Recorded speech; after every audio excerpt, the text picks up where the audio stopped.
Salam uşaqlar, bu gündən mən sizə buradakı məntiqlərin izahını verəcəm. Kenquruya aid olan məntiqlərin izahını verəcəm. Çalışacağım sadə dillə izah edim ki, başa düşəsiniz. Baxaq görək birinci sualımızda nə deyilir? Birinci sualda deyilir ki,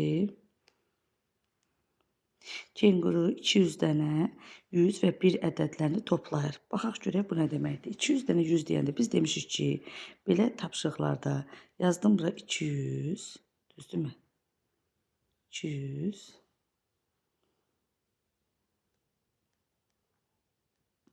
səliqəli yazaq. 200 dənə 100 dediyinə görə biz bilirik ki, nəyi bizdən istəsə, yanındakı sıfırlar qədər artırmalıyıq. 200 dənə 100 deyəndə nə edirik? 100-də 2 dənə sıfır olduğuna görə 2 dənə sıfır əlavə edirik, düzdürmü?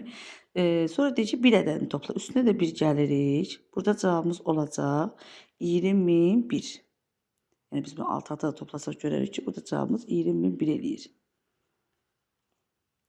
Siz bu mövzunu hələ keçməmisiniz, ona görə də belə deyim də, deyinirik, sıfırların sayına baxırıq ki, görə hansı variant uyğun gəlir, D variantı uyğun gəlir.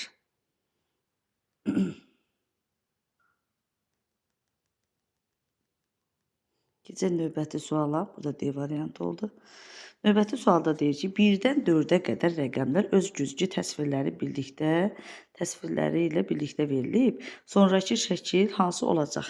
Bax, belə misallarda çalışmalıyıq ki, biz 1-dən 4-ə qədər deyir də, baxın, bunlardan hansı birə oxşayır? İkisi üz-üzə durub. Sağdakı yoxsa soldakı? Əlbəttə ki, sağdakı birə daha çox oxşayır. Ona görə bu hissəni biz rəngləyək, oranı görmürük ki, sanki. Burada biri aldıq mı? Baxın, biri aldıq. İndi buradan gəlin içinə alaq. İçinə aldıq mı? Düzdür. İndi gəlin 3'ü alaq.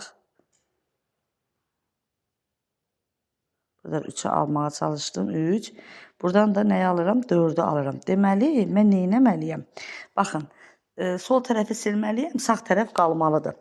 Burada tərsinədir. Belə bir silsəm, belə 5 alınmaz. Baxın, alındı mı? Xeyr. Burada silsəm, yenə də bu tərəfdən belə bir 5 alınmaz. Baxın, belə silirəm. Burada belə bir 5 alınmaz. Buranı da silirəm, baxın.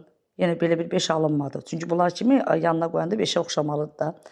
Burada da silsəm, burada onsuz da biz güzgü əksi görmürük. Güzgü əksi nə deməkdir? Üz-üzə duranda özünü görürsən, əks etmə, bax o. Amma bu sonuncuya B-yə baxaq. Baxın, bir tərəfi sildim. 5'i gördükmü? Bəli. Deməli, variantımız nə imiş? B variantı imiş. Belə, 3-cü suala baxaq. Yeganənin 7 çöpü var. 7 çöp deyir, yəni 7-dən çöp çəkək. 1, 2, 3, 4, 5, 6, 7. O çöplərdən birini yarı böldü. Gəlin bu sonuncunu silək, onu yarı bölək. Belə, böldümmü yarı, 2 dənə çöp oldu, düzdür? Yeganənin neçə çöpü oldu? 3, 6'sı qaldı. O bir dənə də böldüyümə görə 2 dənə oldu. 6'nın üstünə 2, 8 olacaq. Sonra Kamilə mən məsələ həll etməyi sevirəm sözünü yazdı. Hər sözdəki hərfləri saydı və alınan ədədlərin hasilini tapdı. O hansı nəticəni aldı? Baxın uşaqlar, burada əslində sadə bir tapşırıqdır. Nə etməliyik? Hər sözdəki hərflərin sayını yazmaq. Məsələn, mən sözündən istəyən 3 yazdım 3. Vuraq, hasil deyəndə vururuq da, düzdür, vuraq.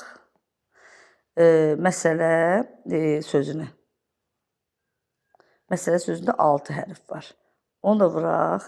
Həll sözündə 4 hərf var. Onu da vuraq. Etməyi sözündə 6 hərf var. Onu da vuraq.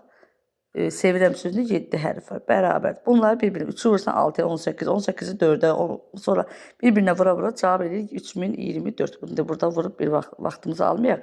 Yəni mən sizə yolunu göstərəm ki, bir ardıcıl sayı yazırsan və bir-birinə vurursan.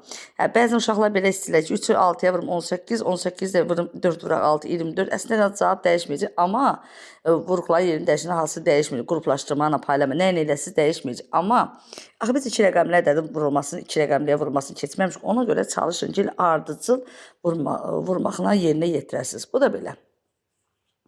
Deyir ki, həm Pərviz, həm də Aysel doğum günlərini 16 martda qeyd edirlər.